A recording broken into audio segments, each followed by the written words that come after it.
ជំរាបសួរលោកគ្រូអ្នកគ្រូទាំងអស់គ្នាចាន់ថ្ងៃនេះផងដែរខ្ញុំមកចែករំលែកលោកគ្រូអ្នកគ្រូពីរបៀបបង្កើត slide ដោយប្រើ AI ឬក៏ប្រើ Gemini ក្នុងការបង្កើត slide អញ្ចឹងដើម្បីប្រើវាបានងាយស្រួលទេលោកគ្រូអ្នកគ្រូហើយជាដំបូងយើងចូលមកក្នុងកម្មវិធី Google Chrome ឬក៏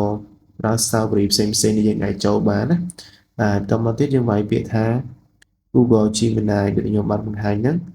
ហើយយើងចុចវាមកហើយយើងរើសពីខាងលើគេបង្អស់លោកគ្រូអ្នកគ្រូទាំងអស់គ្នាចឹងបន្ទាប់ពីយើងរើសបានដល់កន្លែងហ្នឹងគ្រូអ្នកគ្រូនឹងឃើញផ្ទាំងបែបនេះហើយយើងមើលកន្លែងសញ្ញាបូកចឹងសញ្ញាបូកវាបង្ហាញ menu ច្រើនមែនទែនអញ្ចឹងយើងរើសកន្លែង Canva នេះក៏បានដែរប៉ុន្តែខ្ញុំអត់រើសទេ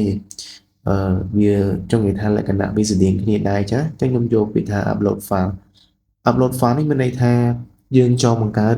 slide ទៅលើខ្លឹមសារក្នុងសៀវភៅណាហើយគ្រូ upload file ហ្នឹងមកអញ្ចឹងណាចង់បង្កើតលើសៀវភៅសិក្សាគោលថ្នាក់ទី4ទី5ឬក៏សៀវភៅដែលយើង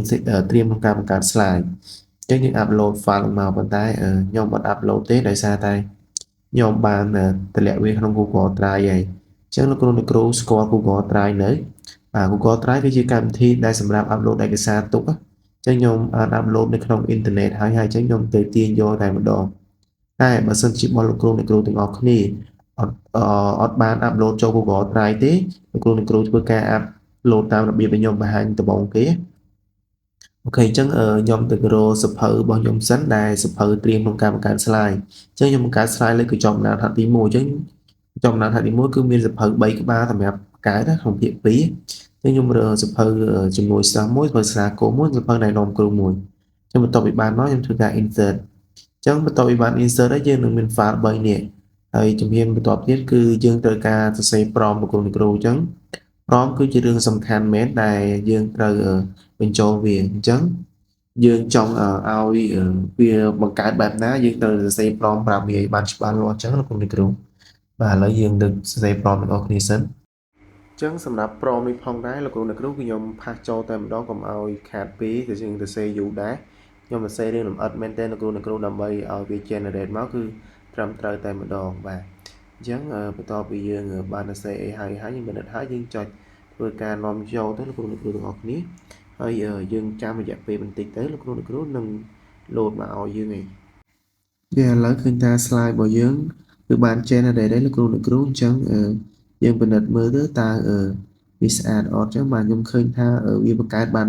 ត្រឹមត្រូវច្រើនមែនទែនទៅលើការបង្កើតនៅក្នុង Gemini នេះអញ្ចឹងណាប៉ុន្តែមានមុខងារមួយចំនួនទៀតយើងអាចដាក់រូបបានប៉ុន្តែវាត្រូវការលុយលោកគ្រូអ្នកគ្រូតែមុខងារនេះយើងអាចធ្វើការបានដោយវាអត់លុយទេអញ្ចឹងបន្ទាប់យើងបានប៉ុណ្ណឹងមកលោកគ្រូអ្នកគ្រូធ្វើការពិនិត្យទៅលើកន្លែងខាងលើគេបង្អស់កន្លែងគេដាក់ពាក្យថា export អញ្ចឹងយើងមើលកន្លែង export នេះមកគឺមានមុខងារយើងយក file ចេញហើយគឺមាន PTX ហើយនិង PDF ហើយនិង slide តែបើសិនជាយើងយក PPTX នេះគឺនាំចូលទៅជា PowerPoint តែម្ដងហើយបើយើងយក slide គឺវានាំចេញជា slide សម្រាប់ប្រើនៅលើ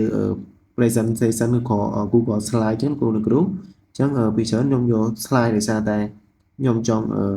នាំចូលទៅក្នុង Google Drive ផងហើយនឹងកែសម្រួលនៅក្នុងនោះមកវាអត់សូវ load font ដូចយើង export ទៅលើ PowerPoint អញ្ចឹងខ្ញុំចាំវាបន្តិចទៅលោកគ្រូអ្នកគ្រូ